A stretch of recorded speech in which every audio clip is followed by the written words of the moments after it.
across the entire nation. We are here today celebrating one who has been the guide, who has been a formidable force in putting the facts out, and one can only hope that all of us who are seated here will keep that legacy of ensuring that what we put out there is the fact.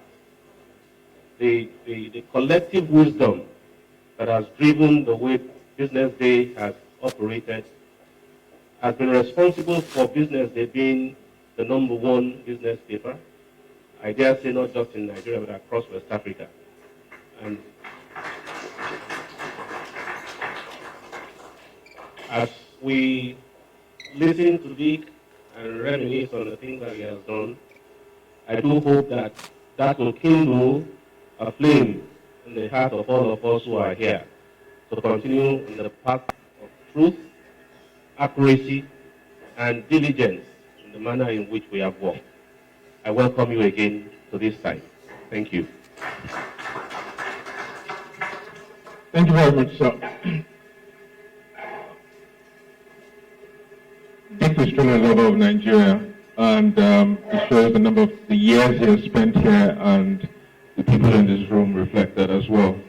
But what's a time with Dick without also hearing from Dick? And to have this session with Dick, it's called Q&A with Dick, but I rather say nuggets from Dick.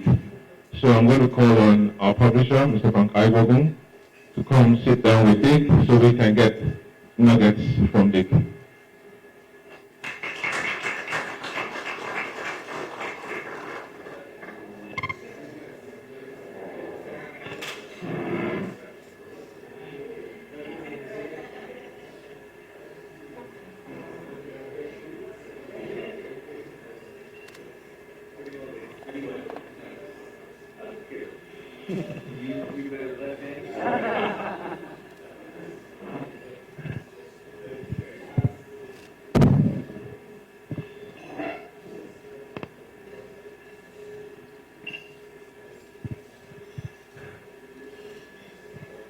Distinguished guests, ladies and gentlemen, we will do this very quickly, but I take pleasure and indeed honor in saying that the Business Day Advisory Board is perhaps the only way, except of course church, is the only other thing that I know that has never sent out an apology for a meeting or sent out a notice for a delay or postponement. In the 14 years that it has not been on, we have met.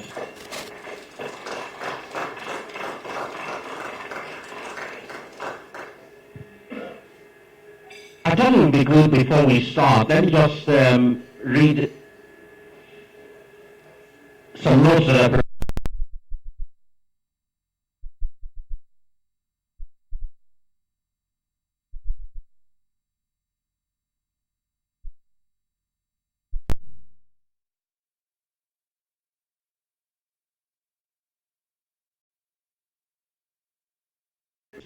throughout rural America. Dick's father was a lawyer and mom a school teacher. Dick and his wife of 67 years literally grew up in schooling, church, and multiple youth activities, and both participated typically in leadership roles in a wide range of church, sports, scouting, and other activities. Of his and Wanda's parents, Dick would say, quote, "Our parents and grandparents prospered despite difficult times. They lived through 2 world wars, the Great Depression, and for Southwest Kansas, years of drought and Dust Bowl. Their hard work ethic, deeply religious beliefs, mindset of saving and investing for the future, honest and good citizenship behavior, and belief in community service literally also shaped our values and habits. End of quote.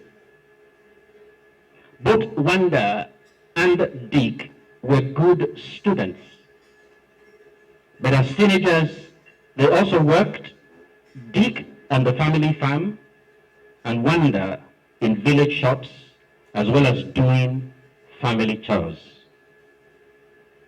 At Kansas University, Dick first studied law and Wanda education.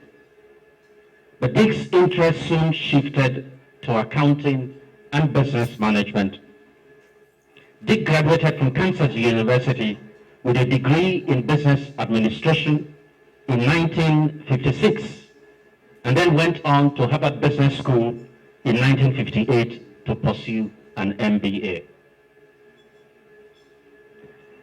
Dick thereafter joined at Wondersen practice on the back of recommendations, strong recommendations, I must say, from his professors at both Kansas and at Harvard Business School.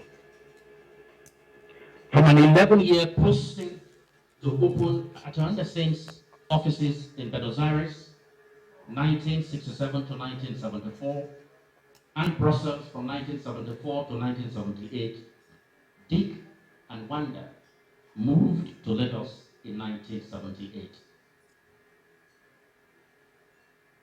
Dick was charged with opening at Wondersen's office in Lagos, and as they say, the rest is now history. In this conversation with me this morning, Dick will provide us with some recollection of his long and very fulfilling journey through life. And perhaps more importantly, how the BusinessDay Editorial Advisory Board can continue to focus on the work that Dick has pioneered and what easily has been the single most important factor for the success so far achieved by BusinessDay. Once again, let me join in welcoming you to this breakfast with Dick.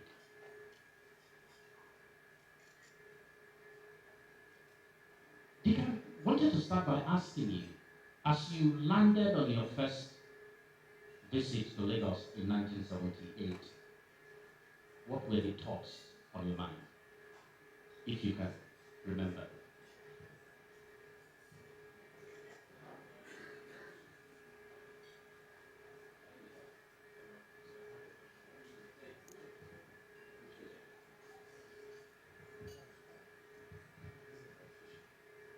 As we say in the States, when you get a question like that, I usually take the Fifth Amendment, which says you don't have to testify against yourself. Your answer to the question really is the pattern of working in Arthur Anderson when I went overseas was that the main job was to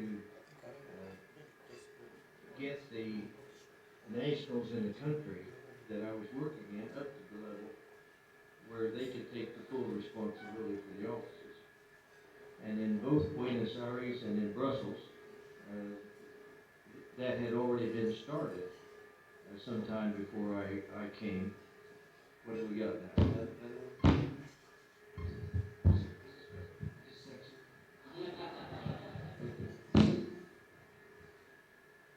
When I got to Buenos Aires, it was a fairly well-started office with probably about 50 people, something of that nature. I took it to the point where it was a couple hundred, and the good people that we had hired were ready to take the responsibility, and so that turned out to be a fairly short time. I think it was 67 to 74, something of that nature. When I moved to Brussels, it was a Benelux responsibility, and the Dutch office was pretty well developed, and the Belgian office pretty well started. And there were people at the point where they were getting close to partner or even partner, and so that didn't take long. And when I came to Lagos, it was actually a startup. And there are people in this room who are some of the first 4 or 5. I think Dothan would probably be the first one I'd spot, but we started over by the Echo Hotel in a home in which the office was downstairs and Wanda and I lived upstairs. And we even had some people on our staff that stayed out in the boys' quarters. So it was kind of a start from 5 or 10 people quickly and develop over time. As Dothan would be able to tell you even better, it's taken a long time to get all the people in place that were really needed to have a full Arthur Anderson office. But I passed the baton to Dothan, I guess it was in 1994. Is that about right, Dothan? Not 93? Yeah, something like that. He let me stay on for a little while, I guess. And that's when breaking off and doing things in the investment area started to happen. And as we got early in the investment career, BusinessDay was one of them that we invested in early. And so getting to know Frank and getting that started has been a process of how many years? When did we first invest in BusinessDay, Frank? About 2001, 2002. I had known Frank ahead of time, so the time with Frank was probably at least 5 or 6 more years than that, et cetera, sort of thing. So when you start answering the question you gave me, one thing led to another. And it's amazing to look around this room and see people that I knew from various different jobs and projects and things of this nature. You told me that this morning would be with your staff and we would have a few easy questions, etc. And so you don't have to prepare anything. Now, Frank's known for veracity and for hard work and making sure that he meets the not only Financial Times standard, but the Economist standard and Wall Street Journal standard, which we already are associated with. But there comes a time when he invites you to a meal that he didn't completely tell the whole story. Now, Frank, I'll let you go back to answering the question based on that.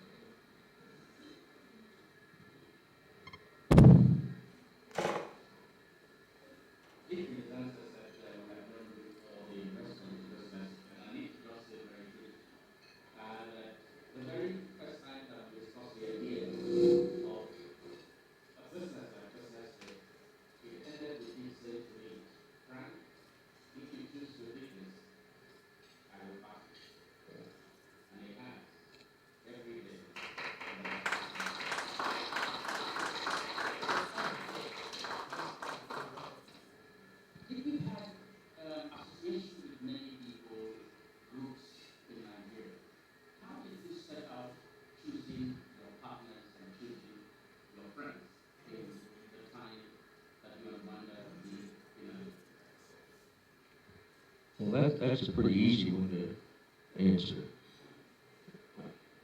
I think when you go through a career of choosing the very best people to build an organization, and then there's the difficult job of coaching and helping place those that don't meet the standard, you get the idea fairly early in your life who's going to be long-termers, and that's the people that you basically work with and hire, and Now, when you get to this point that you're working in a lot of different activities around the country, it's pretty easy to find out who are the ones that you would really want to work with long-term. And one thing that's very important is to pick the right people. I happen to have been coached by one of the prominent lawyers about Nigeria when I came here. I won't even tell you his name, but he's no longer living. And he says, one thing I must tell you about Nigeria, Dick, is that you have to be very selective with the people that you work with and shake hands with. And he says, when you shake hands with people in Nigeria, make sure you get all your fingers back. And build your organization based on those that always give you your fingers back. I won't bore you with who the gentleman was, but you can think back to some of the leading lawyers at the time we came in 1978. So let me just say that this group that's assembled this morning, I always got my fingers back.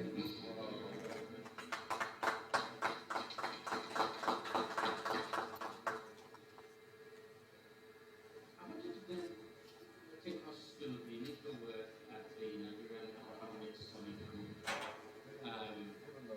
You and others in leadership had that very unique role and responsibility of stirring or starting engagement between the private sector and the government. And it turned out then that you were dealing with military administrations.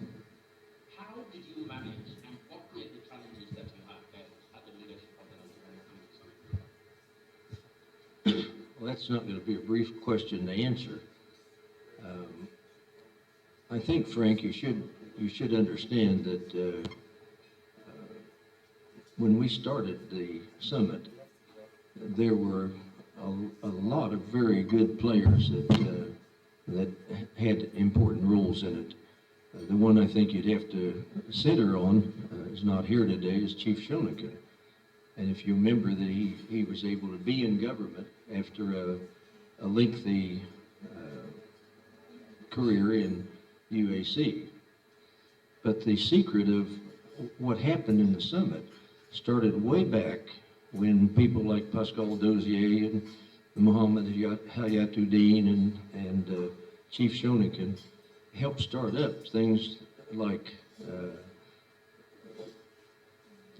the Business International conferences that we had from time to time, sort of thing, which you would know about, for example, led into things like starting up Lagos Business School, but doing it on a very low-key basis with lots of discussions, etc. And then it kind of pyramided into Lagos Business School getting off the ground as a school, and then to eventually a full-fledged university and all.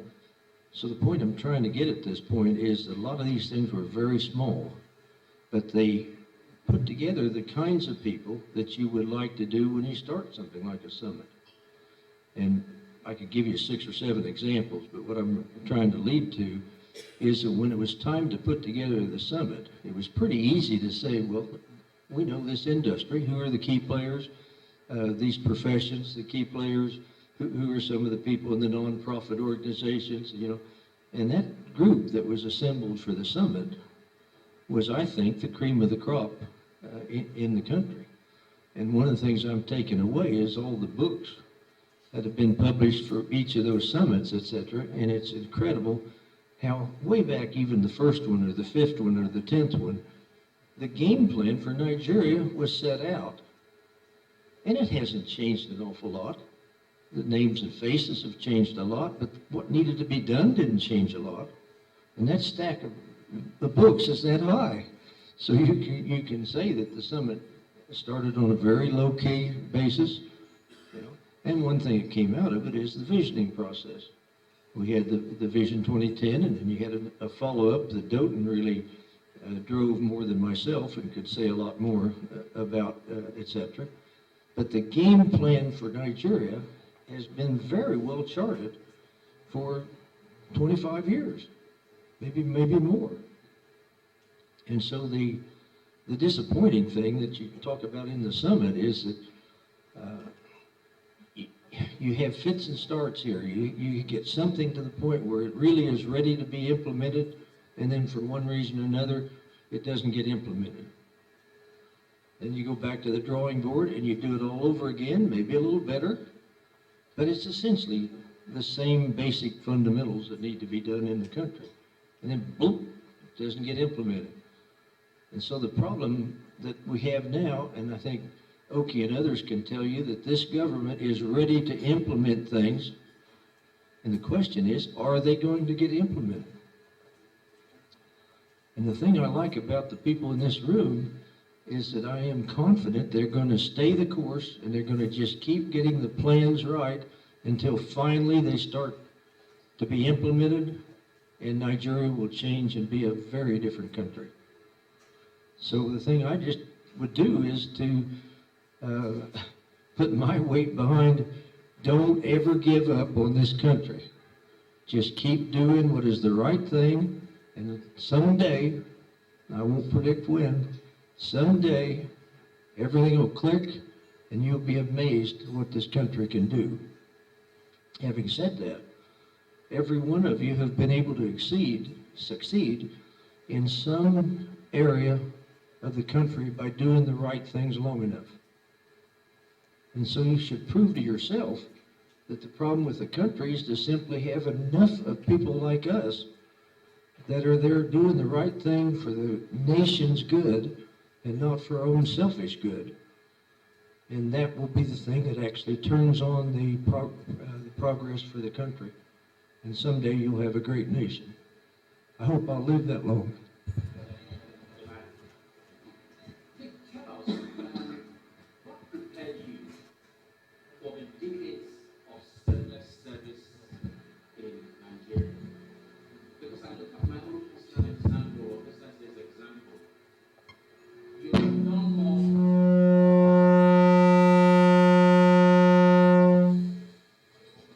you have done more for BusinessDay even since after the exit of capital alliances and venture business. So what prepared you for the decades of selfless service and the deep love and optimism that you have for Nigeria? Well, it started with my mother and dad. You mentioned in the starting remarks that I grew up in the southwest Kansas area that had dust bowls and all of this was in the Depression and things of this nature. And this was at the time that my father and mother were building a law practice and building a school system and things of this nature in a town that probably was 1,500 people with another 500 elsewhere in the county. The city never got bigger than 4,000. But there isn't a thing that is in that community that can't be attributed back to my mother and father or somebody that they helped groom and develop. I went on to Kansas University and ran into the same kind of people at Kansas University who were building the whole business education system for, helped with me getting my CPA there. That's the requirement, the designation for being able to practice public accounting. I went on to Harvard Business School, ran into the same kind of people. And in particular, were 2 or 3 professors that took a lot of interest in myself and types of things.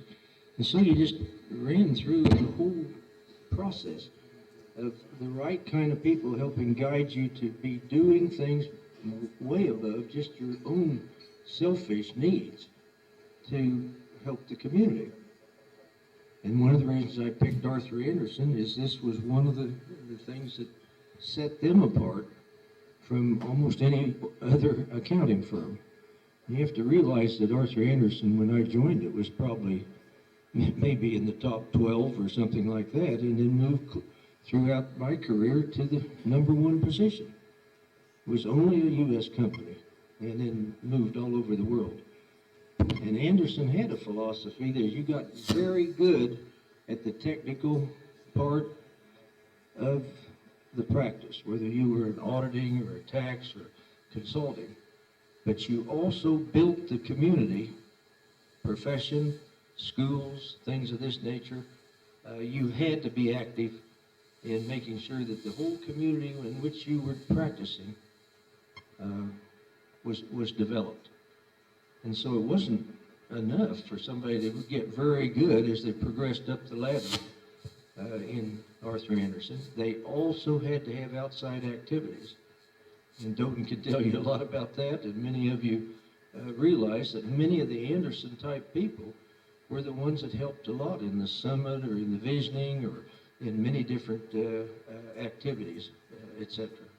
So I know I'm getting at length on your question, but the thing is, it was the schooling and the training and the family support and all this thing that just kind of teach you what's the right thing to be doing in life. And as long as you do it and you find out it works, keep doing it. And of course, Wanda grew up in that same kind of culture. And I can tell you, when I came here, for about the first 3 or 4 years, I was introduced as Wanda Kramer's husband, because she went immediately into the American school, and everybody wanted to get their children in Wanda's class. She was that great a teacher. So, Frank, you just learn from the people that you deal with.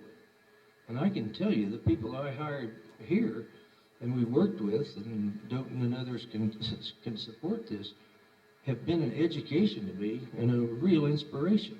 It took us longer to get it done than I thought it would, because we started really from scratch. And at the time of retirement was the time that we started up private equity and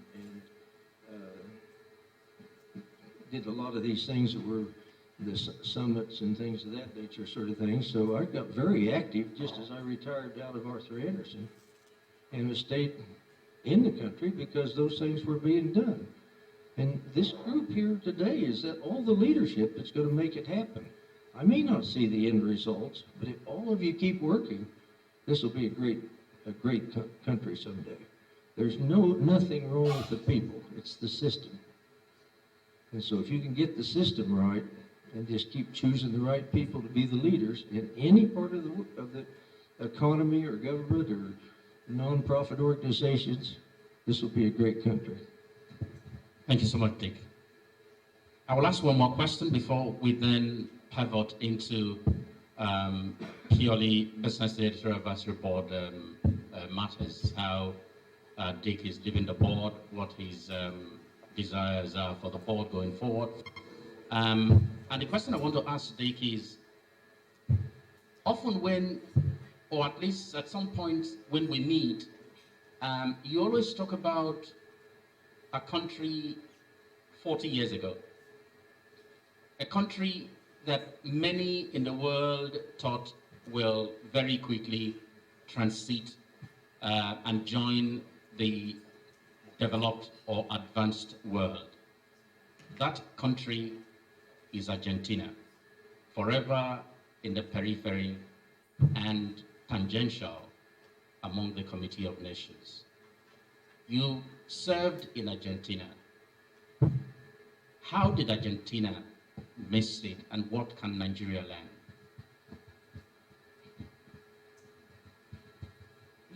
I'm not so sure that one of the professors that Nigeria has had must have been Argentine.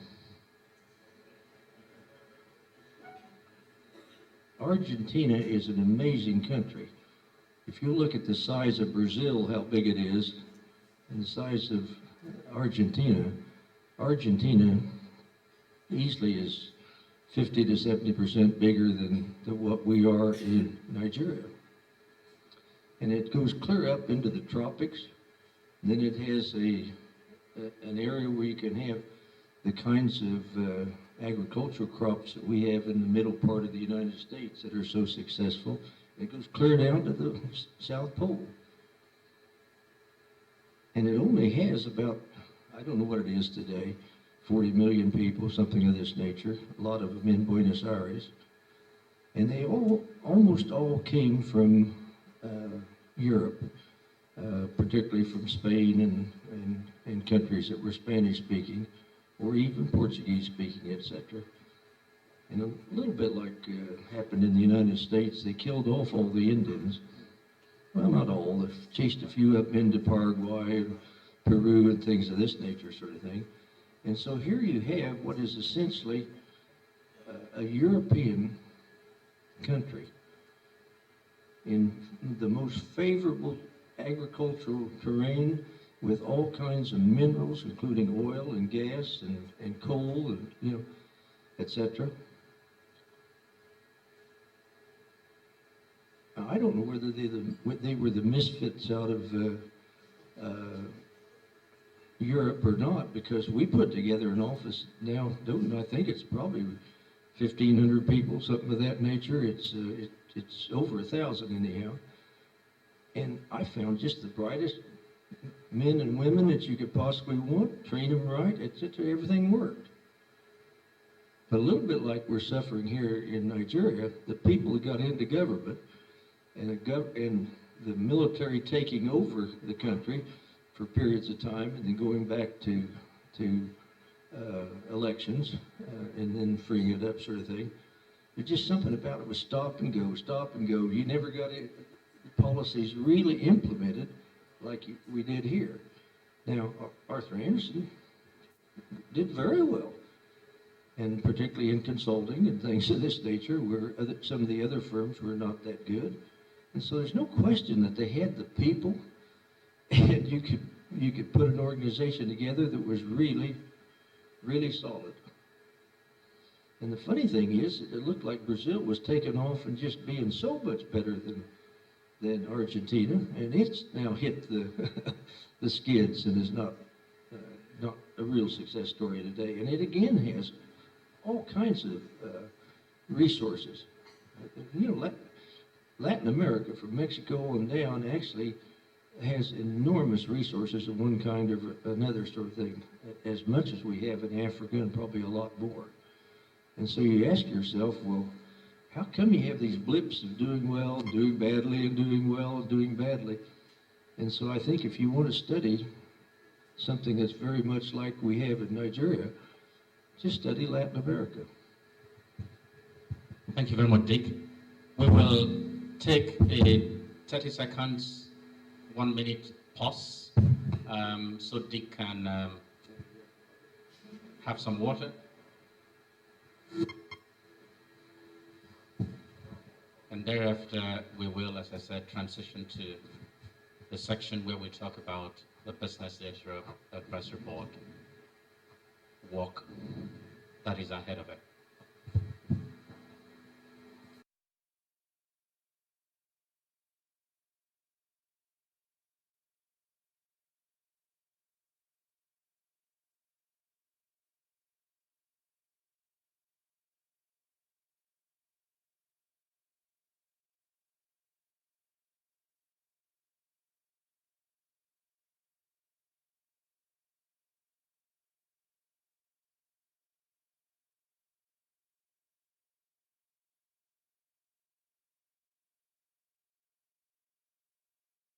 Advisory Board helping BusinessDay would have to focus on going forward.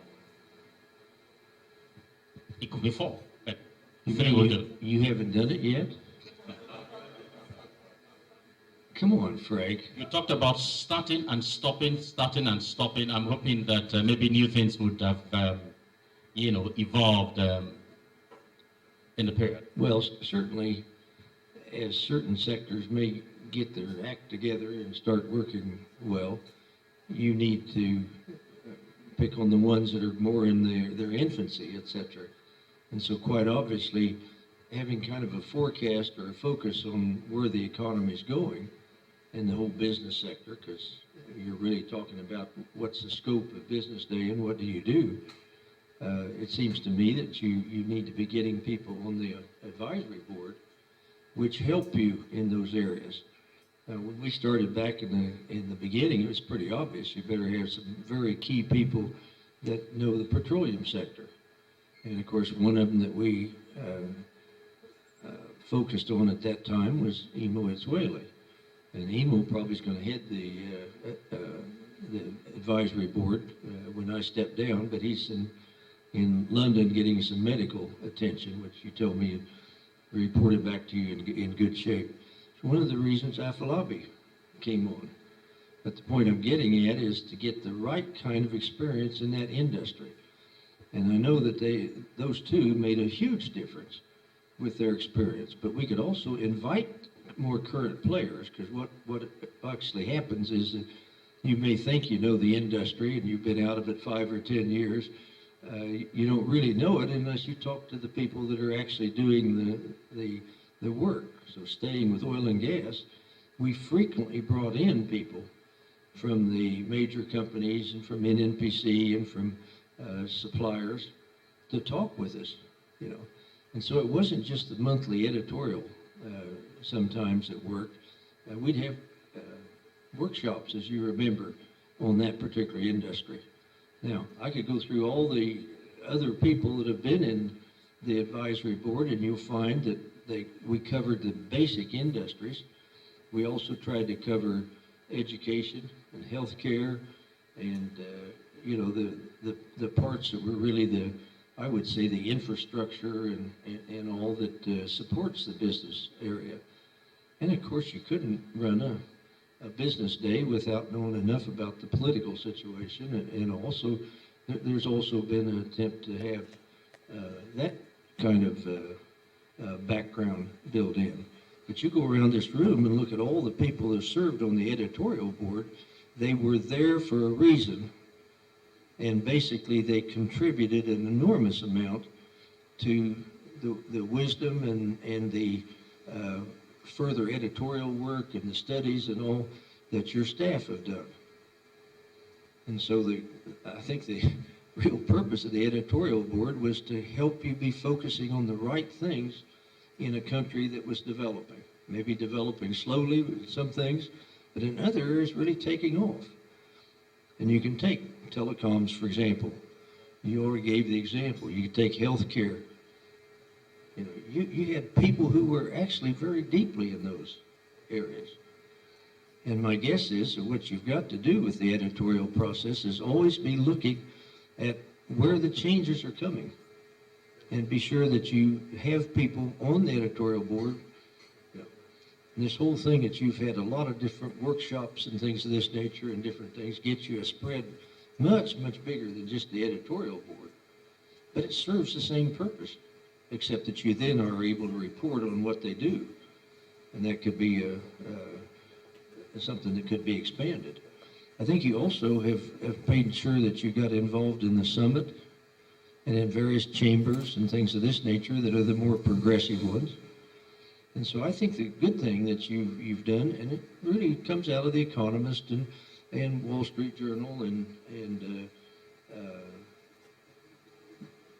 I'd say several different business publications that you are quite aware of.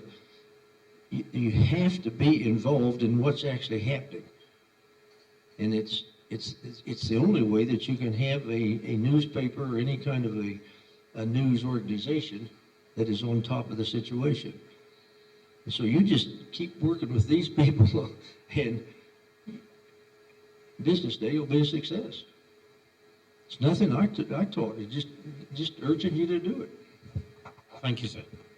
You know, every time we meet at Dick's, I go with my editors and quite a number of my other staff as well.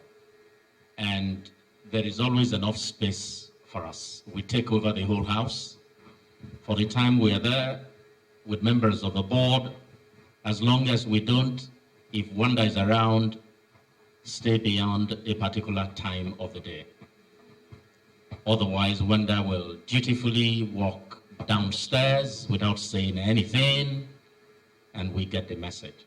Wait a minute, let me clarify that. She comes down and tells me it's time to go upstairs.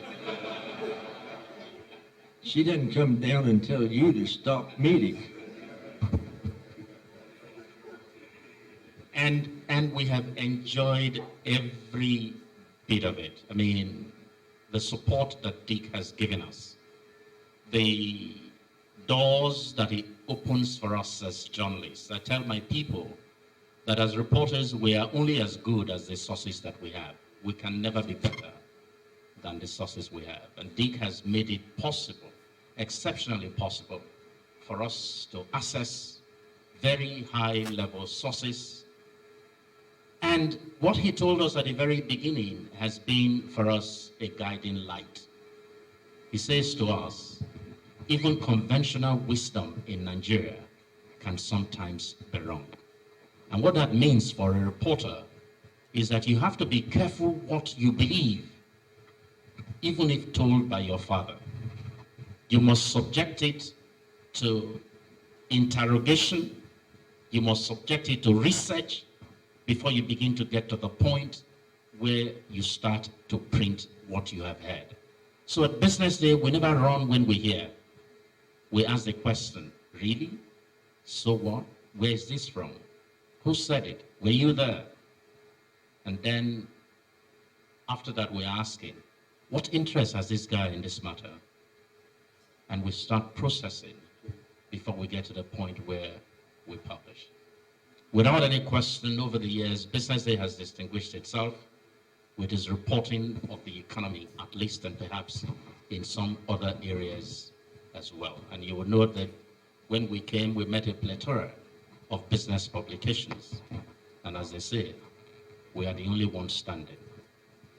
Dick, what message do you have for my colleagues at Business Day, the reporters, the journalists, the writers? I'd ask you to just keep up the process that we've started with as much vigor and determination and in-depth study of what you're reporting on, just like you described it. There's nothing that is particularly different than looking at The Economist or Wall Street Journal or New York Times or others like that and say, what makes successful publishing? It isn't any different than being a lawyer or an accountant or a consultant or anything else. Go find what are the best practices and become the best you can in your market, and you'll succeed.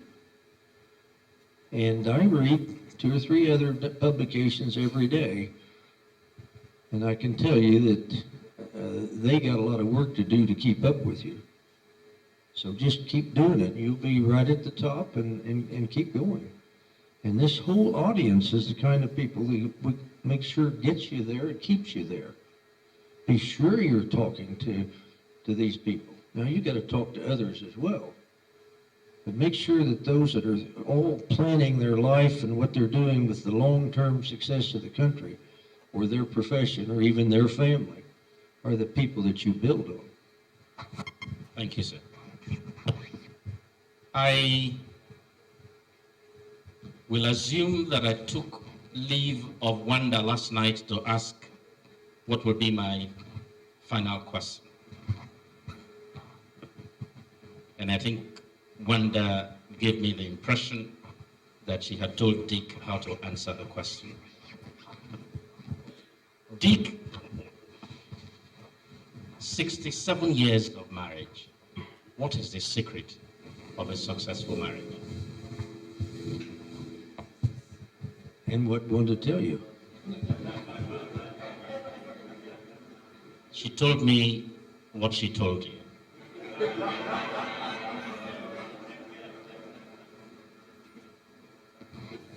I don't know whether I've mentioned it to this audience or not, but my mother and father were kind of like Wanda and me. And my dad was the successful guy, et cetera, in lots of different things. But you could tell that my mother's influence was enormous. And the same thing happens with us. I think I've told Frank several times that we have 2 sons, you know. Now I have a vote. Each of the sons have a vote. Wanda has 5. And it's been the one thing that has kept this marriage just absolutely on track. And I think it's the example of her parents and my parents, the kind of people that have been just very loyal to each other, worked and helped each other, et cetera, helped the communities, got involved in things that built the next generation of people. My parents, as an example, were in Boy Scouts and Girl Scouts and the farm organizations and things of this nature, where it wasn't just building us, it was building the whole community, sort of thing. And so we just grew up in 2 families and all. Wanda was a cheerleader. And I played in all the athletics. And my dad would drive some of the team to the competition when it was out of our town, sort of thing. And guess who sat with him right in the middle? Because she was a cheerleader, Wanda. And so I think my dad fell in love with Wanda even faster than I did. And so that helped when it was time to go off to university. And I was worried that Wanda wanted to go to another school and wasn't going to be where I was going to be, sort of thing. And so we married early with parent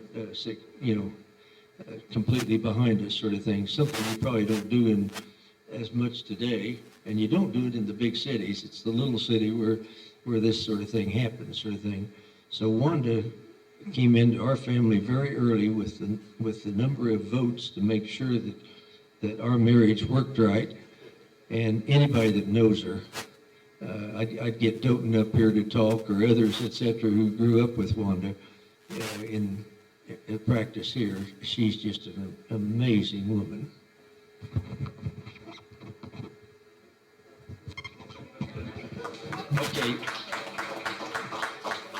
Okay, what did she tell you?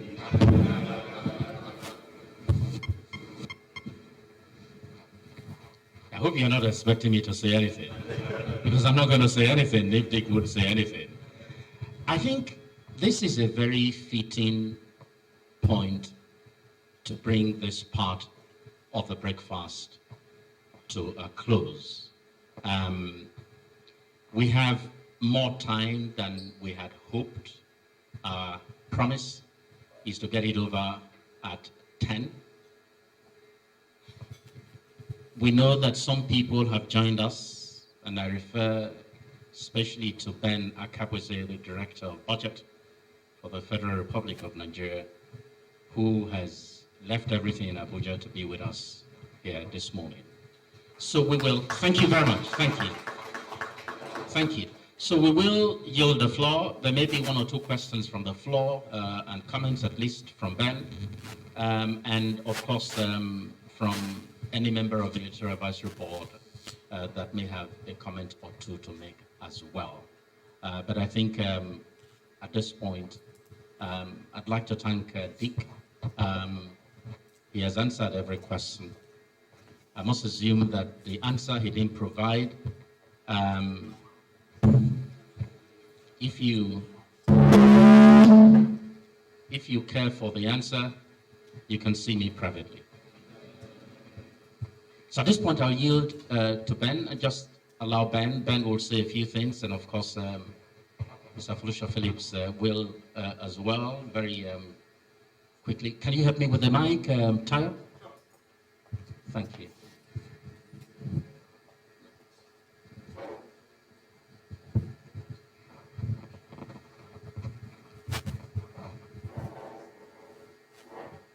Good morning, everyone. Truly, don't mind my voice. I've had a rather stressful weekend. But I'm truly thrilled to be able to join you at this breakfast meeting. I wanted to attend the event last Thursday evening for Dick, but due to official commitments, I couldn't, and I spoke to Okia and said, and expressed my regret at not being able to attend any of the farewell events for Dick and be able to, really personally express my appreciation to him for all of his labors of love towards many of us as individuals, and more importantly, our nation. And then Oki said, well, you still have one opportunity. There's a breakfast event for him this morning. And so I spoke with Frank, and Frank confirmed that, and I was originally supposed to catch a 7:30 a.m. flight back to Abuja this morning, but I had to reschedule and cancel my engagements just to be able to be here this morning, and I'm truly glad that I was able to. Dick is simply one of a rare breed of people. I'll tell this story. I'm not sure most people in this room know this, but in I did youth service 1982-83. So during my youth service year, I applied then. The only two accounting firms that I was interested in joining, Arthur Anderson and Price Waterhouse. And I applied to both. There's only two places I applied to. And then going through the interview process, I look forward to, Dick, being mentored by Dick in the firm. And I went through the Anderson interview process till the last stage. The last stage, you met with Dick in his office. And very, when I met Dick, I was just totally, I was a nervous wreck. I was like, oh, this guy with a larger than life. Yeah, I had gone through everybody else, Chris Holden, all those, remember, and the last Dick. And I was just totally, he said, you're nervous. And I said, yes. And he said, why? And I remember I gave some stupid explanation. I just was totally uncharacteristic of me. And after the interview, Yinka Sonny, we worked for Yinka, and I knew from the university in Lagos. And Yinka knew I was no, not Yinka, Yomi Sonny. And Yomi knew I was, so Yomi said, how did it go? I said, when I met Dick, I froze. I was nervous. Yomi said, yeah. Said, that's not good, that's hard. And not surprisingly, I didn't get taken, but in a Price House, and so I joined Price House, and so later on, as soon as I got the opportunity to submit to Dick's mentorship, I did, and ever since then, taken every opportunity to, and it's his sheer commitment to a cause, his sheer selflessness and sense of purpose, of just giving of, himself and all and whatever, and just the sheer simplicity of, life. Here we are, all of us, calling an 85-year-old man Dick. And we all know that living with our own parents, that you know what consequences might follow. Even if the consequences didn't come from your dad directly, the other people around, where you call him by his first name, it might become a community-wide matter that you dared to, and so, over the years, of us have been able to interact, even more openly than we could with our own parents, and certainly with other, elders in our own, from our own, country. So I'm hoping that as Dick returns to America, I know that you could never take Nigeria away from his heart. I'm sure that Nigeria occupies a very prominent, significant part in his heart, and will probably do so till his days on this earth are, accomplished. I hope that he's deposited enough of himself in enough of us. If he being one person over the past 41 years has had the influence, the sort of influence and impact that he's had here, if enough of him has been deposited in the 60, whatever, nearly 100 odd of us in here, and we can carry on, from where he stopped. And I like the answer that he gave to one of your questions, which is, what's the key? It says, just keep doing the right things, and think that one day, and I'm truly, that's what propels, some of us, and the time people ask me, and I get a chance to answer, they say, what's this, seem to be at this thing, you've been at this thing, things don't seem to be changing, things don't seem to be working, and I always refer to something that we learned at the Lagos Business School, which is another great institution that Dick has been part of, bequeathing to this country, the concept of the oasis of sanity, that in your own sphere of influence, just focus on building an oasis of sanity. And if enough people over time create those oases of sanity in their own spheres of influence, ultimately all these oases of sanity will fuse into one large ocean of sanity. And so I agree with it that the problem with Nigeria right now is there are not enough people building oases. There are not enough oases of sanity being built by people around. And the day that we get to that critical mass of oases of sanity, we will finally unlock the potential for this great country. So all that's left for me is to wish you and Wanda and children and your grandchildren and maybe great-grandchildren already or along the way. So, the very best. And I wish you,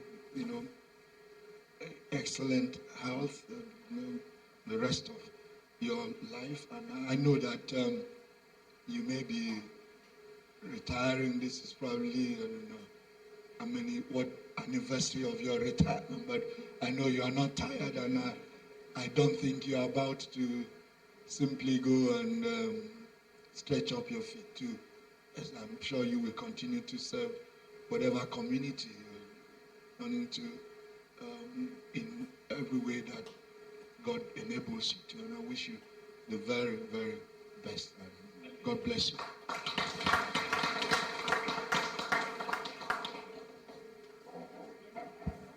Yes, thank you. I must apologize upfront if I sound a bit maybe selfish or maybe semi-personal in my little words that I want to share. I missed the outing that was done for Dick, but I think it's still relevant here. There are three things that I want to talk about concerning Dick, which also has some implications for everybody if you try to extend what it is I want to say. When either Dick or Frank, I don't know who was saying it, started off, Dick started Arthur Anderson in his home. And I remember about 27 years ago, I started Phillips Consulting at home. And I remember you mentioned about you and Wanda being upstairs and the office being downstairs, and that's very much the same situation that I had. And my wife got her home back every evening when everybody had moved away. And during the day, people would come in, and my living room was my reception area, the dining table was the conference room, and the little guest room we had downstairs was our office. And when I look back at the things that influenced us, and this is the honest truth, Dick, you might not know it, but we literally benchmark this 5-man firm that started around Anderson Consulting. I mean, and if you don't believe me, if you look at the Phillips Consulting logo that was designed, it was very similar to the Anderson Consulting logo because we just said we were just going to copy what was happening there. Yes, I know, and I wanted you to know as well. And we were very close on your tail, and certainly the things that Dick did, um, I used to watch, and I had spent many years with Coopers and Lybrand in England. But coming to Nigeria, it wasn't the model that I wanted to follow, and Arthur Anderson was it. And one of the very fundamental things I learned, honestly, believe was about ethics, because when we started off, there was all these challenges of these brown envelope issues, even as a small firm trying to get going and hustling here and there, and just from some interaction, I just realized that issue about ethics and standard and honesty and integrity was so key, and it was something also that my father used to sort of impress upon us, and things that I shared with our people. So I really want to thank Dick, even though you didn't appreciate it.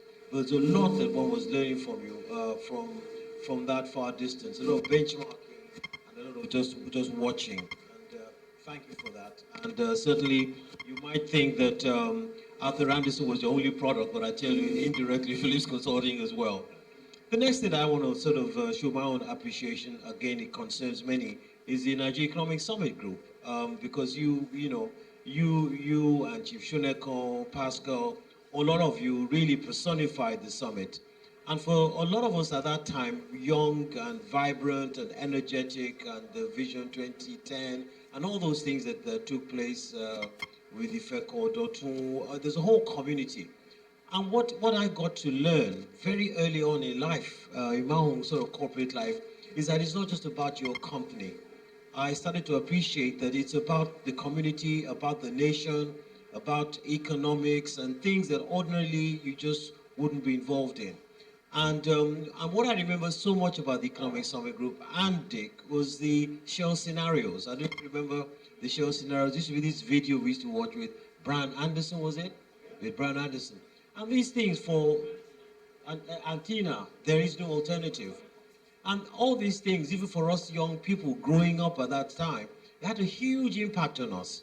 And we're really grateful for that, because it created the foundation that you refer to now, Dick, and say all these people that we should carry on doing what we're doing. Just to appreciate that all this started some 20, 25, 27 years ago.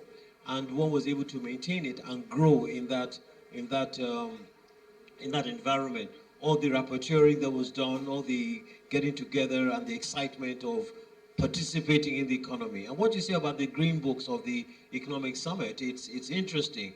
I remember, I'm not kidding now, about 15, maybe 20 years ago, we promised that we would achieve 4,000 megawatts within the next year or so. 20 years ago, we've been talking about 4,000 megawatts, and we're still talking, and you said it, the answers are all there in the Green Book. So the Economic Summit Group is another thing that I was involved in, that I certainly learned from you, and I think you gave a lot to the system. And finally, it's just you, Dick. I think you're just a sage. And you're wise, I don't want to say old man, just a wise man. And people have testified to that. Talking to you, your responses, the way you think, the way you analyze things, and a lot of it very, very simple. And sometimes you ask the question and your response is so simple, you feel stupid for asking the question, that it's not that complicated, guys. And I really want to thank you for that. So Dick, I mean, along with everybody else, I'm sure, do wish you a lot for the future.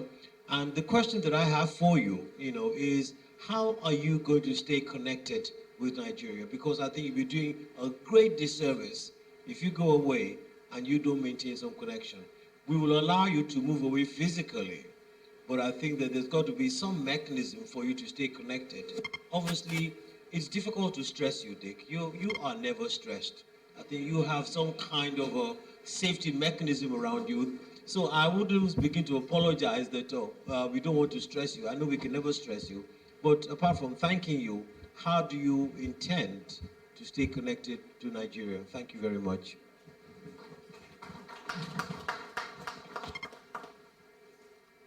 Well, let's start with that question. Actually, Oki and I have talked quite a little bit about how to do this. I think I've talked a little bit with Doughton. There are 2 or 3 others that I've talked with, and now I'm going to have to talk with you how to actually do this, because quite clearly, I want to be sure that am always available to help anybody that would like to have some kind of discussions and things of this nature, so that everybody that's really working to build Nigeria has confidence in what they're doing. And sometimes just talking with somebody that's been through it before can be the easy way to get that self-confidence to go ahead and do things the right way, even though you already knew. It just it kind of would be a help, etc. And I really, the invitation for anybody is to come out to the godforsaken part of the northern part of Texas and come see us. And we got a nice place upstairs that you can stay and actually just kind of soak up a little bit of the God's country and all that we call it. You know, when you go to New York City or Chicago or San Francisco, you don't really get the real feel of what the breadbasket of the U.S. is, that central part, etc. So I'd like to stay active in Nigeria, but I don't want to ever get in the way, because you know the one thing I was taught of these three steps of training people and getting them ready and getting out of the way. It's very, very important. But if those people you've worked with want to have some more contact and all, sometimes there's some wisdom that you can pass on, and maybe most importantly is encouragement to go ahead and do the right thing. I don't have any question that you're going to be doing the right thing, because I've been with you long enough to know that you'd be uncomfortable if you aren't doing what you think is right for Nigeria as well as for your own business. So I think it's a trick question in a sense. You already know the answer. We're going to have Engineer Maduka make some comments. And before we get into trouble, we're going to have Juliet say something. The former minister, Dr. Oke, who also at some point chaired the board of BusinessDay, will make some comments. And then, of course, Fola has also just indicated she will make some comments. What we will do would then be, as we round up, the chairman of the board of directors of BusinessDay, Dr. Ikebe, will make the closing remarks, but before that, there will be a surprise presentation for Dick. The first time I ever went to the American guest quarters was at the invitation of Dick. Capital Alliance was contemplating investment in BusinessDay, and I was hearing and seeing visions, and I wasn't quite sure how I wanted to proceed. And Dick invited me for lunch, two of us, and he said to me, "Frank, what's your problem? Lay it on the table." And one by one, we went through my concerns. Thankfully, we resolved all issues, the investment went on, and I can say very clearly that that was a pivotal moment. The investment of Capital Alliance, the BusinessDay, was a pivotal moment in the life of BusinessDay and the 300 plus people that we are able to employ today. So I would yield to Engineer Maduka, and we take it from there. Good morning, Dick. Well, really, I just came here to kick in the air. And a lot of things have been said this morning. First is to say that my observation at either the economic summit where I first met Dick, or BusinessDay advisory board, editorial advisory board, was how Dick dominates the environment. He's about the only one there when you come in. All right, I'm a thin person. He's big. But I'm also a bit quarrelsome, because Dick is only 1 year older than me. And in Nigeria, you say, look, 3 years difference in age. You say we're not the same age mate. but anything else we are the same age group. So when Dick dominates the entire environment, and I'm sitting down in one corner, I'm listening because you really can't come in contact with Dick without learning. And before I forget, and I forget very easily these days, you are constantly writing at these meetings. Well, you know, if you write, we must read. Somebody else must read as well. So I must say we are waiting to read what you've been writing all these years. I hope you respond to that when you have a chance. I forget the name of the Englishman through whom I met Dick. What's the name of this man? He left Nigeria. British Airways used to stay with this block of flats or something. Tall Englishman. Scott. Is it Scott? Scott. Prescott. Yes. I know he works sometimes. Yes. Whatever happened to him, Dick? All right. But it was through Dick, through Fred, I met Dick. I've done some work for Fred as a consulting engineer. Well, not a consulting engineer. He brings businessmen to Nigeria, or they come and see him. And if the technical matter, he referred me to them, or them to me. And that's how, when the first economic summit came about, Fred said, "Look, you must come along." And there I learned great things. I was amazed that things were run in that manner. Very precise, very concise, very business-like. If we call, I don't think she's here. She has nothing to do with BusinessDay. And I said to her, you remind me of my daughter for 1, 2, 3 reasons, which we will not discuss here. And I tried to adopt her, but she was bigger than adopting. Then I think there was the accountant, what was he called now? All bright kids, bright people. So what I found was Dick tended to attract very brilliant people to himself. So your task is not too difficult after all. You take the best. I hope you can find them in Texas in the same concentration. But anyway, you're getting old, so you're not old, you're just getting old. So it may not be so easy working with such, doing the same kind of things elsewhere. But my own observation was that just about everybody around you was brilliant. You either chose them or they found you. And I think that's some lesson to be learned. Now, you had said, you said you wanted to, you were only interested in telecoms. Now, I'm talking about 1993 or thereabouts. You were interested in telecoms, finance, and oil as business.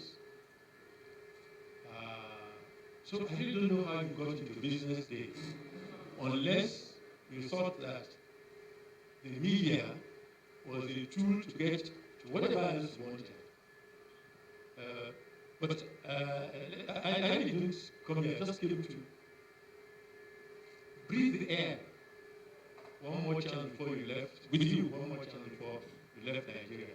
But I'm really interested in a book from you, coming out of those notes you made at every instance that I saw you in a group. And you're probably making notes here too. All right.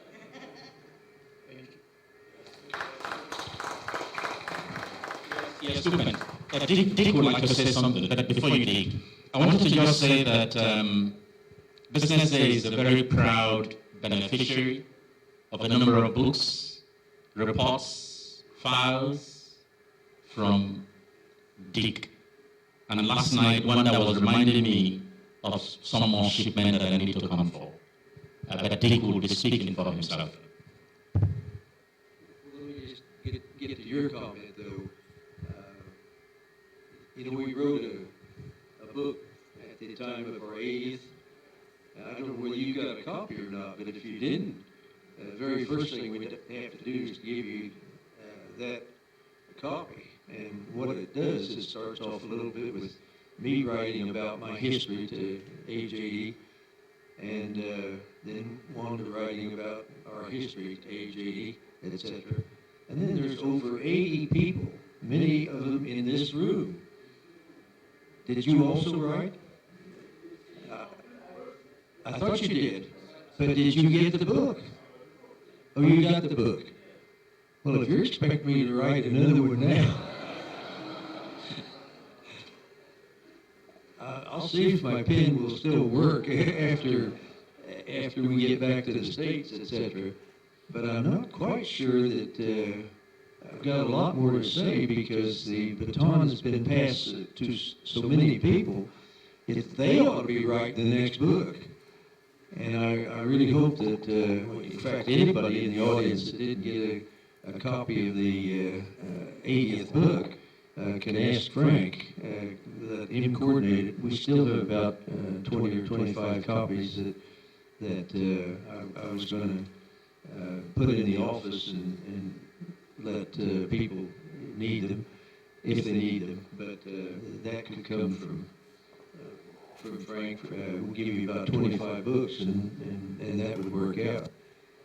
But you've been an inspiration to us, particularly in this key industry too that you've been in. And I don't think Business Day would have been a success without having people like you. And you contributed enormously.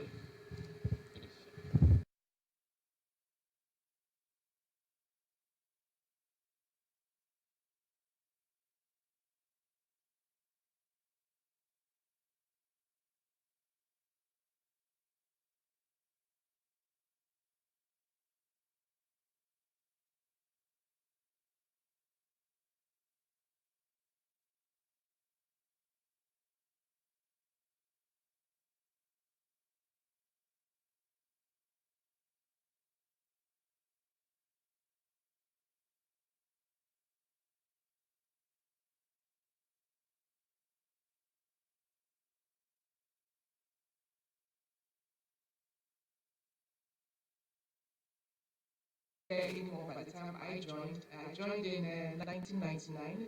You had long gone by then, but we still talked about you.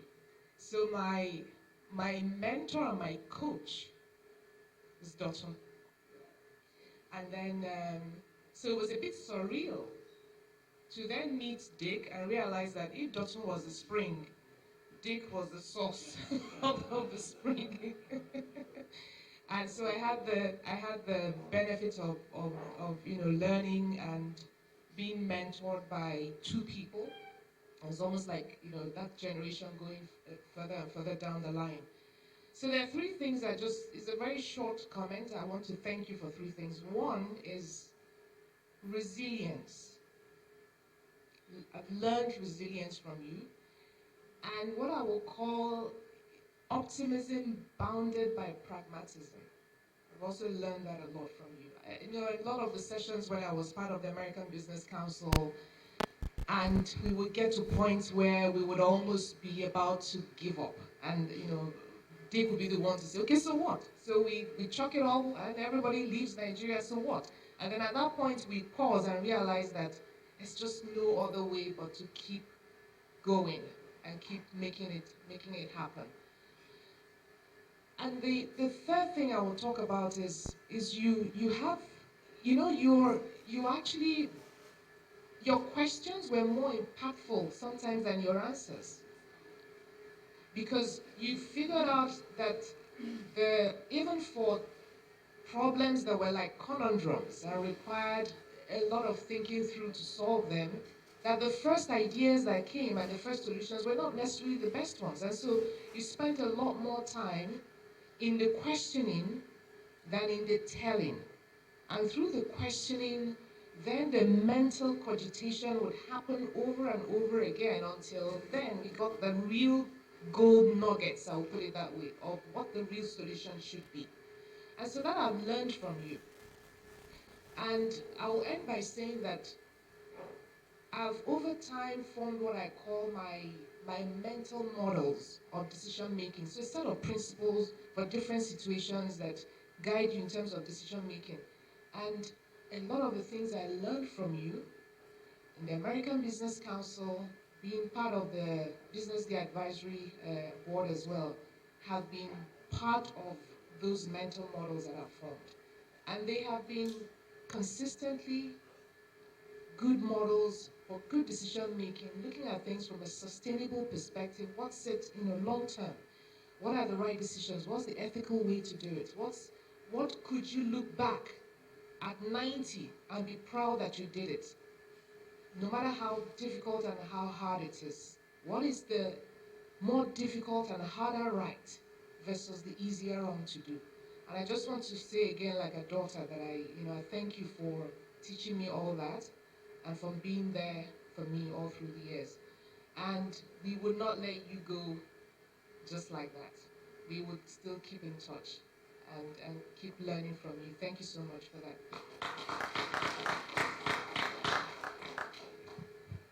Another one, daughter, and we're getting somewhere. Thank you. Good morning, ladies and gentlemen.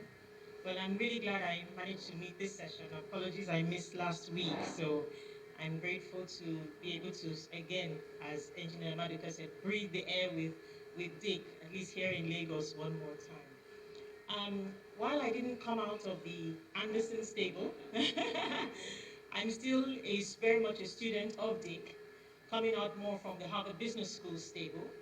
And I think my first recollection of working with Dick was as an HBS student, when I came and worked with him and OK in really building the strategy for Hygeia and what has become the institution Hygeia has been today. So that was another experience of being in one of the bedrooms in Dick's house, which was the makeshift office in those days as well, and really, putting that together. So thank you very much for that experience, Dick, because that was the beginning of a journey, obviously, for Hygeia, and also a journey for the relationship I then formed with you more personally.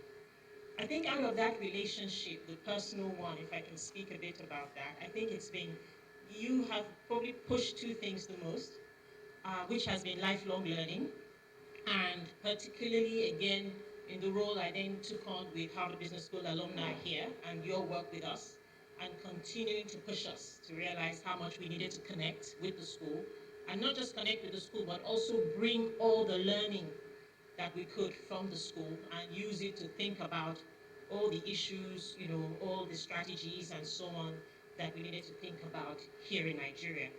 And out of that has come what I'll call sort of challenging the status quo. I think you often talked about blue ocean strategies. How can we really think outside of the box and use all that learning to really come up with solutions? So again, like Julia said, it wasn't so much the answers, but it was more the questions, more the thought-provoking process that we went through with you that I think has impacted, I'm sure, all of us so much. So certainly, Dick, in fact, I can't even say goodbye, because as far as I'm concerned, it's lifelong learning, so we've still got more to learn from you. And these days, everything happens so well virtually anyway. So whether you're here physically or not, we hope that we can still tap into the wealth of knowledge and experience and your, like I said, your blue ocean approach. Thank you, Dick. We have some great women on the BusinessDay editorial advisory board. One has been very quiet, and I'm not exactly sure whether I'm allowed to force her onto the microphone before OK says, make some comments to close. Amina Oyabola. Good morning, everyone. I'm learning from Dick. I have to be very careful with the women. Good morning, everyone. It is indeed a privilege and an honor to have this opportunity. I also sadly could not make the farewell event on Thursday, and I was really gutted by that. But my husband was there, and the feedback has been phenomenal, and I really know that I missed a great deal. What I missed he tells me are the nuggets, the learnings, the wisdom, the testimonies that people made. Um, it's been a privilege to meet you, Dick, all these years. I actually can't believe that you're not going to be physically on the ground. Um, but as everybody has said, we're going to find mechanisms. We'll put structures in place to stay connected and engaged with you somehow. And definitely the open invitation that you've given, some of us are going to seize. And I will show up one day at your doorstep in Texas. What I will say is that, and I think it's been said, but I think I want to put it differently. You have this ability, and it's been a privilege to be in your midst and to learn so much from you. The diversity, when you talk about somebody who's totally objective, who's totally non-discriminatory, I think of Dick Kramer, because just look at everybody in this room. Diverse representation. And it's not just the ability to attract talent, and for that talent to also seek you out. And I'm one of those people that also sought you out, apart from the fact that you reached out to me. It's also the fact that one thing is to bring people into the room. The other thing is to really make them feel included and welcome, and to actually want to tease out their ideas. So, there was somebody who tried to describe what diversity and inclusiveness really means. What it means, really, diversity means the representation, which you can get easily. But the inclusion part is about making sure that everybody feels welcome. Everybody feels that the diversity of their own opinion and the diversity of their own thought is important. And it was described by somebody like this, that you know how to invite people to the party, but beyond inviting them to the party, which is what you do when you invite people to your house, you actually ensure that everybody gets a chance to dance at that party. So I want to thank you so much, from the depths of my heart, for all that you have done for me personally, as an individual, for what I've been able to learn and glean, and I'm still learning. We're not yet like you. We aim to be and we aspire to be. We aim to acquire the kind of skill that you have to just build out, attract talent, and enable them to thrive, and to step away at the right time. It is a skill. It's not an easy thing to do. And I want to also thank you for what you've done for our country. I think if each of us in the room can do perhaps 1/10, I think Nigeria indeed will change. But we promise you, my charge is to continue, as you say, we'll keep plodding along and keep chipping away. That optimism, that pragmatic optimism that Juliet referred to is what I'm going to hold on to, and we're going to hold on to hope. Thank you very much, Dick, for everything.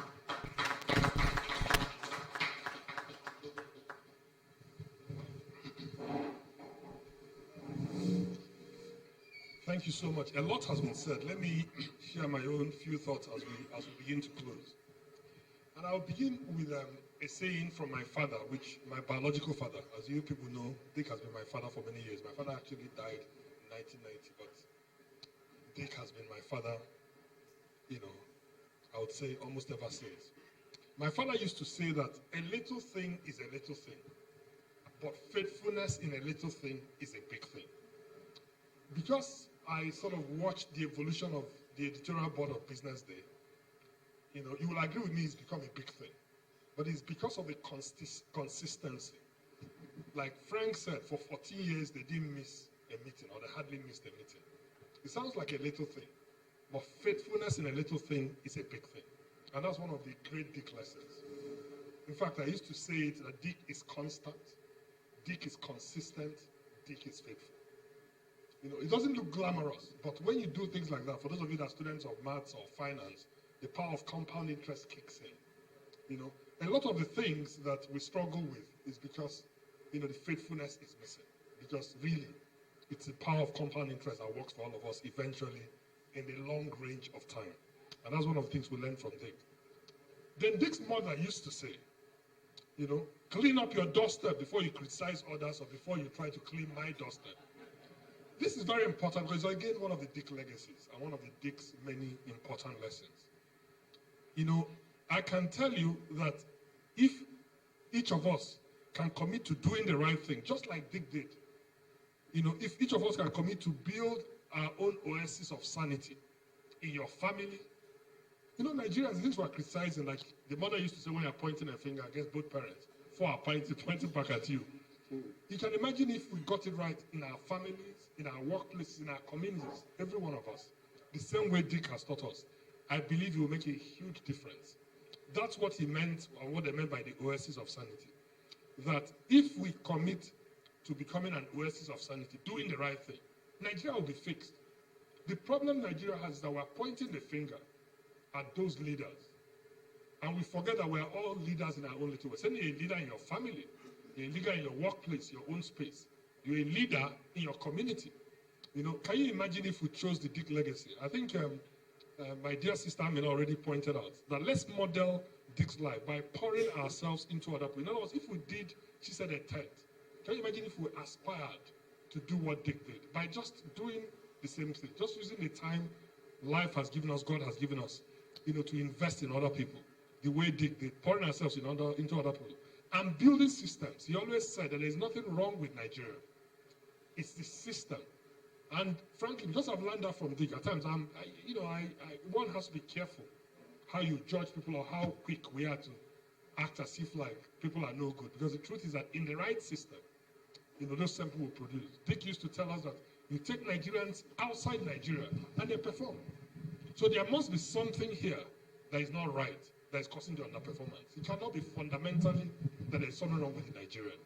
It must be the system that is bringing out the worst in them or not bringing out the best in them.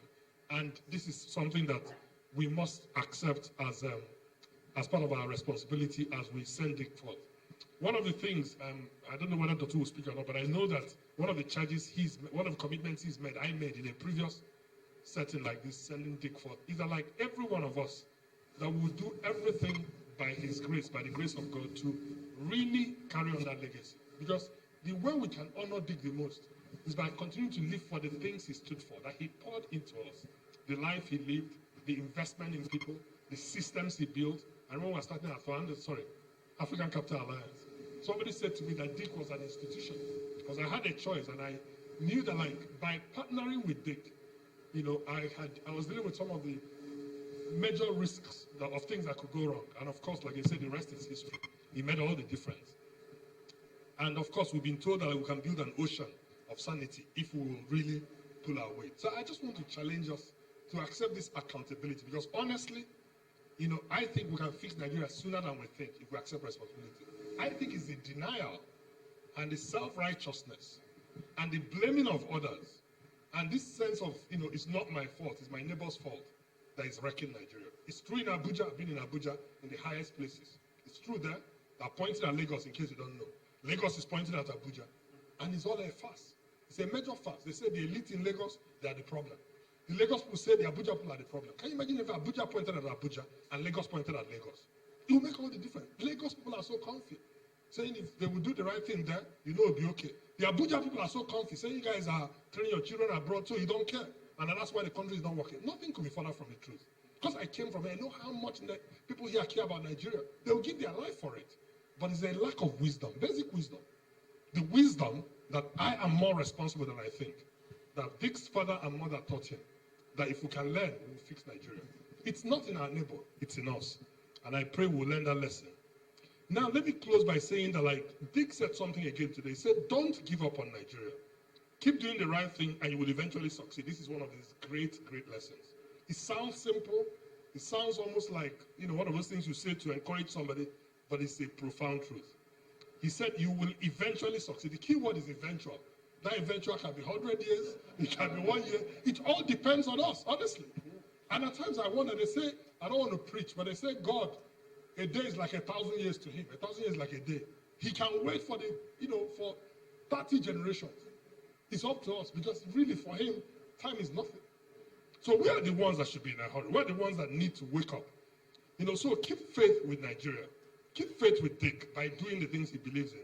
And finally, I'll say most importantly, keep faith with God, because he's faithful. Because honestly, this country can be fixed. People wonder where my optimism comes from. I said it is impossible, you know, to have the kind of people Dick has invested in and their commitment.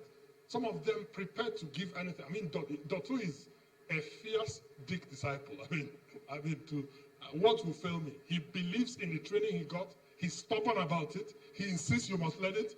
There's no compromise, and that's why the legacy has carried on. And he's just one, and there's so many of us. Can you imagine if we carried on? It is impossible not to get a result. Therefore, let's keep faith with Nigeria. Thank you.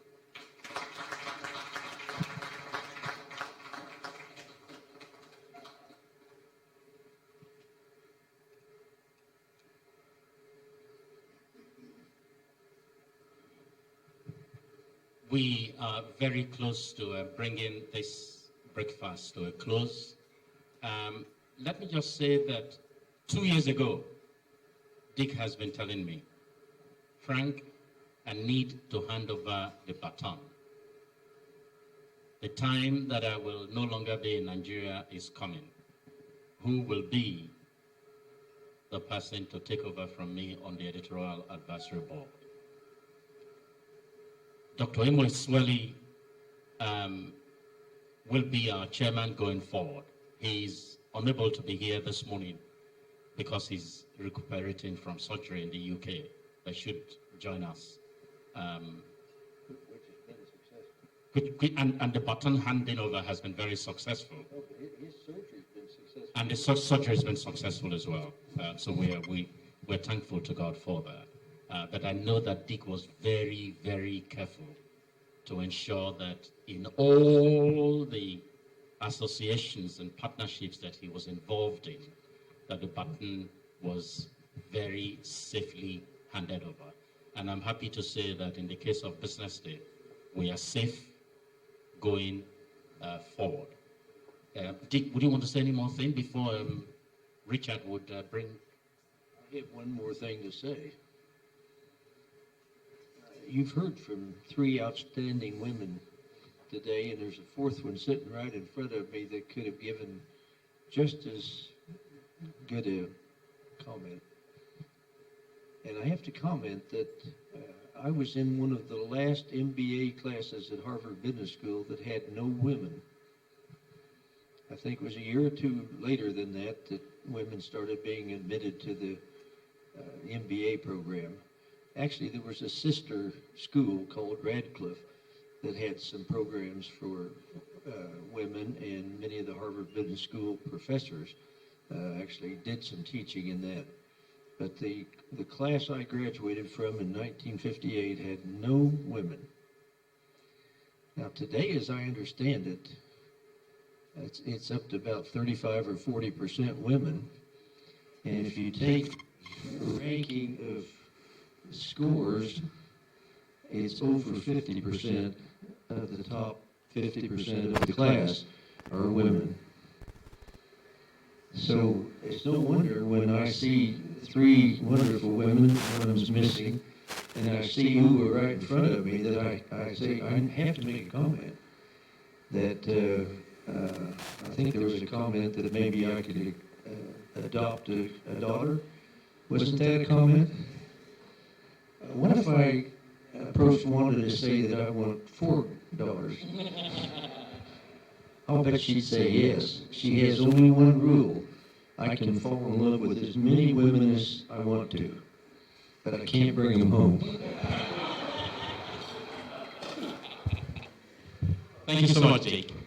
Before we have the chairman of the board of directors of BusinessDay, Dr. Kebe, close the session, can I just ask members of the BusinessDay Editorial Advisory Board, I'm not going to ask you to stand, can you just wave your hand for an applause?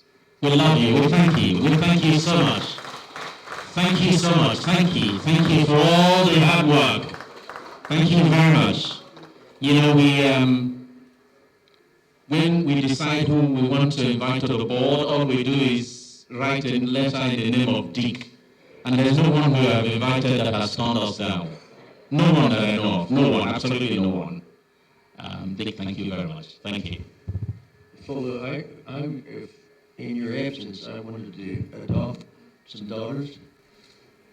I'll be back to you on the adoption process. Oh, okay. Do we have the time? Kemi, how long is this going to take? I have it. One of my colleagues has a plan for 2 minutes for Dick. 2 minutes. Promise? Thank you. Good.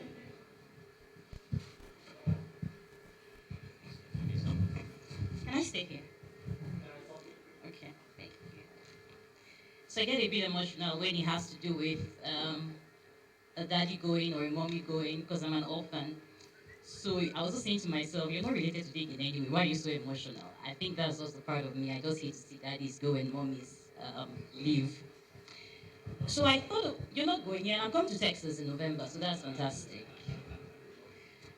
So I thought about you in several ways, and this thought came to heart, so I thought to share with you. We all don't love sad goodbyes, but forlornly one is before us. One we wished we could be slightly selfish about and ask him to stay just a little bit longer. One who has been a blessing to us all. One whose home was open to us with arms of love every month to deliberate on issues about our own country, Nigeria. One whose level of intelligence often astounds me. It's amazing how much Dick knows, and he knows a whole lot, like a whole lot. It's in the stare he has on his face when he's listening to deliberations from members of the advisory board. That look, that very look, like these people even know what they're talking about. He would allow you speak, he would pause, look straight into your eyes, he would shake his head and smirk. Now what comes out of his mouth after that will either humble you, upgrade your reasoning, or make you feel like, gosh, why did I even say that? But whatever category you fall in, you certainly will have learned something new, or just another angle to something you thought you knew. I have never met a man so passionate about a country than her citizens. You've spent decades in Nigeria, and I'm asking myself, do we truly know the value of the momentous treasure that lived among us for so long? Feeding us freely from his wealth of wisdom and undeniable acumen. Like, do we really know? So I have a boss who is never shy of expressing his feelings on issues. And whether he's looking straight at you or not, you can feel the intensity of his message from his voice and gesticulations. Not once, not twice, not thrice, have I watched and heard him speak passionately about Dick. And it's easy to tell it's from a place of sincerity, a place of gratitude, a place of respect and veneration. I'd like to take a minute to sincerely appreciate the woman in your life, a solid woman. Thank you for permitting Grandpa, as I would love to call you, to be a part of our lives. If you said no, that would have been the law. Unbreakable, uncontestable, unnegotiable. Once a woman says no, no is no. But you allowed us share him with you. I hope you tell her this message. So it's only fair we truly allow him enjoy forever with his one and only true love. Our outgoing chair. As you leave to go enjoy life for many, many, many, many, many, many, many more years, we trust that the one who created you will keep you continually safe in his everlasting arms. We pray that he will reward you for being a blessing to BusinessDay, a positive influence to other organizations represented here and more, and of course a gift to Nigeria. We love you and we surely miss you. Thank you, and God bless you.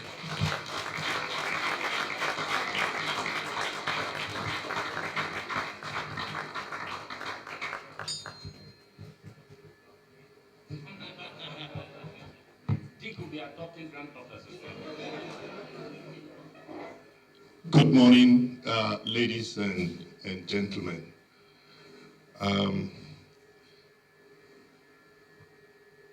Engineer Maduka asked a question, and he said, what does Dick do with all those notes? And I have an experience. I had a meeting with Dick one day. And then about many months later, 6 months, 9 months, we were supposed to meet again and discuss part of the things that we had discussed earlier. And as I came into that very familiar dining table, he spoke. And he basically picked up the conversation from where we had left off 9 months or 6 months earlier, without a break. And I knew the value of those notes. Because obviously for any of us who is familiar with him and is important to him, Dick not only takes notes, he reads them, and he uses them to educate himself and to continue the discussion. I learned that from him. And I asked myself, over this period, as everybody is getting ready to say bye-bye to him, at least for a season, why was he successful? And the answer I came up with is because he worked out and he built a community. He built a community of like-minded people. And if we are ever to succeed, those of us who claim to be his sons and daughters and granddaughters and grandsons, because one of the questions I kept asking myself on Thursday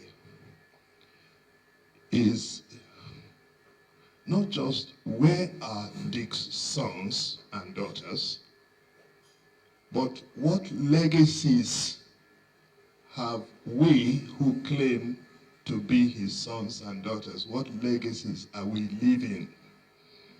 What legacies are we leaving?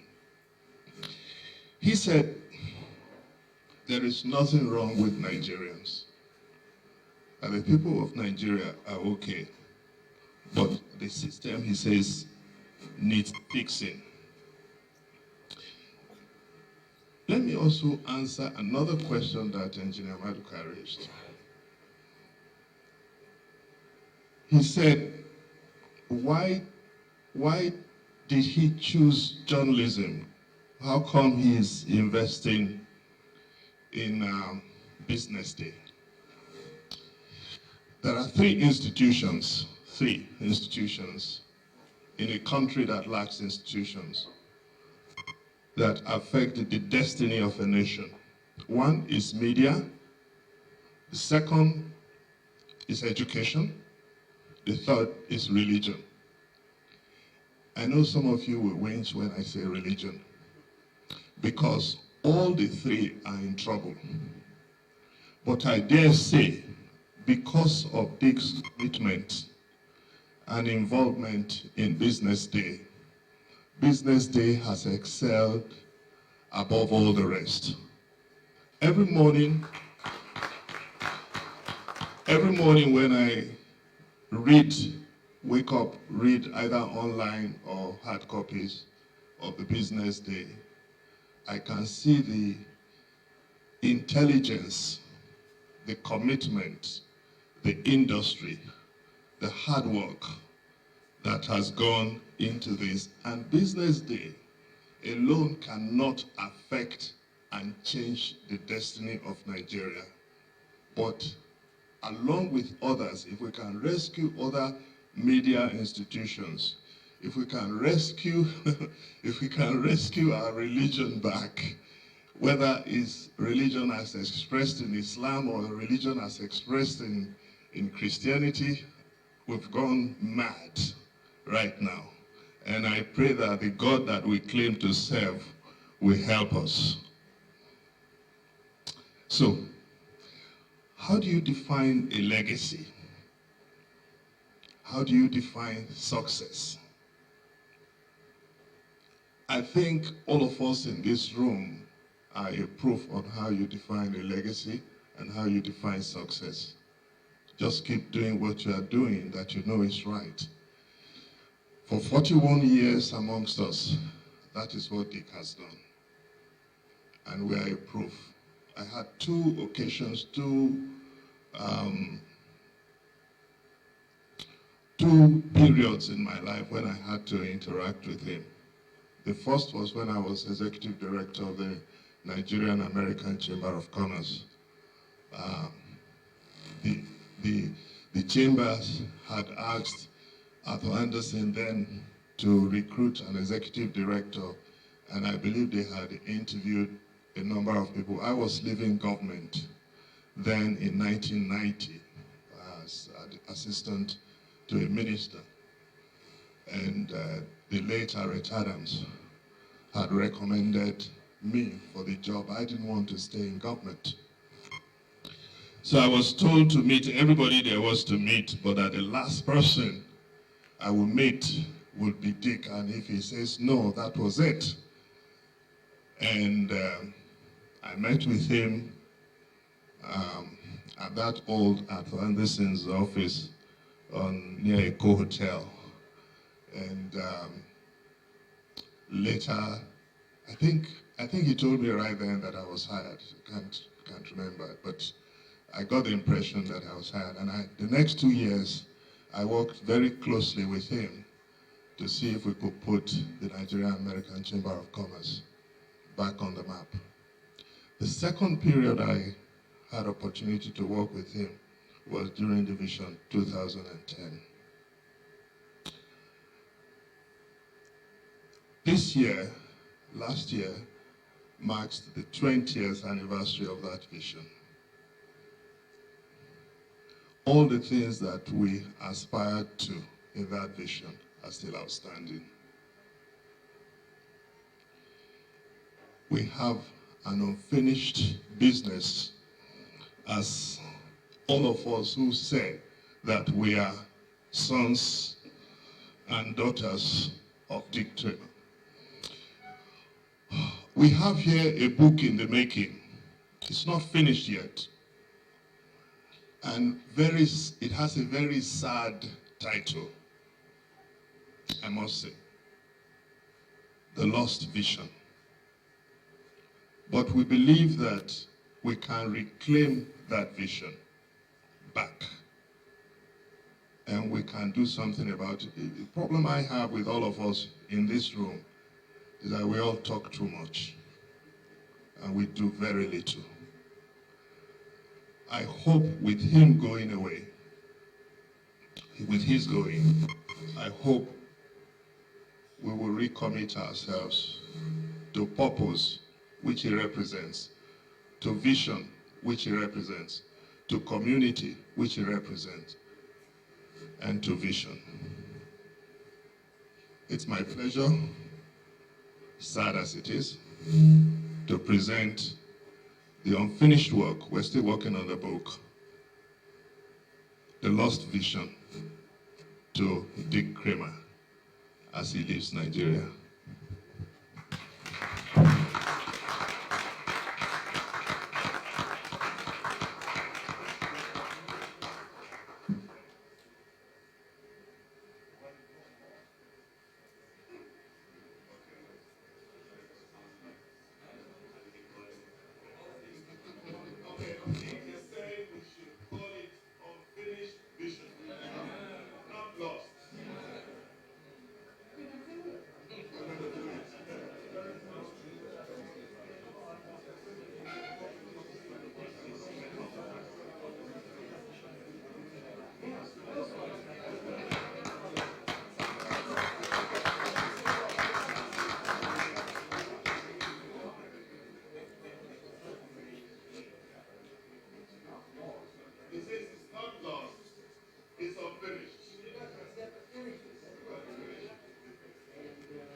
Just where was the summit?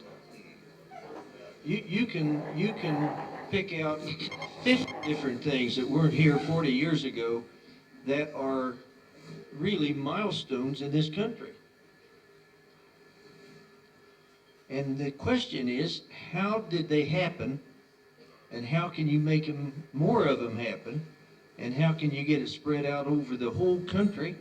And how do you get the political system and other systems behind it so that you have a rapid growth in the future because you've really laid the foundation the right way, sort of thing. There is no reason to think that you give up on things. So I'd rather you talked about an unfinished business. or in process, a vision in process, and not one, oh, this is lost. I mean, you know, we're in terrible trouble. I mean, God has forsaken us, and the rest of the world doesn't like us, and all this sort of thing. No, the problem is right here at home. It's no different than my mother and father saying, when you point your finger at somebody, remember 4 fingers are pointing back at you. This audience can build a greater Nigeria, but you have to get other people like-minded to do it. And I bet you there's a few people that have been in government can tell you that there's some things that have to be done there. And in all kinds of non-profit organizations, the same thing. But every one of you in this room have built good organizations, good bricks in the building of a great nation. And it's not lost, it's just unfinished. Now let me just end this by saying, when did the United States get its independence? 1776. When did they fight the Civil War? Oh, the 1860s? When did they actually get to the point that they were an economy that was really developing and grew very rapidly, sort of thing? Oh, it wasn't even the 1900. Probably 1890s, 1895, 1900. Wait a minute, 1776 from these dates? Look, you don't give up on Nigeria. Just make it grow in the right direction, and you are the people who will plant the seeds. Thank you very much. Thank you. The last thing I'd like to say, one thing. Dick has taught us how to lead without a position. The only position he ever held was MD of Atlantic. Ikoyi Club he led. Lagos Business School he led. Nigerian American Chamber of Commerce he led. Capital Alliance, I don't know if he has a title there, he led. Business Day, we are here because he's leading. All of us must look for opportunities to lead without hankering for chairman, president, whatever title we want. Many of you want to be senators. Please, let's look for how to lead without a position. Thank you very much. God bless you. Thank you very much. I need to say a very, very big thank you to our friends who are not members of the Juror Board but have turned up this morning to be with us at breakfast with Dick. And for members of the board, let me remind you, as you always know, today is Monday. A week before, you get a circular for the meeting. So expect a circular anytime today. And we know you will do as you have always done. We appreciate the time you have spent with us this morning. May the Lord bless you all. Thank you very much.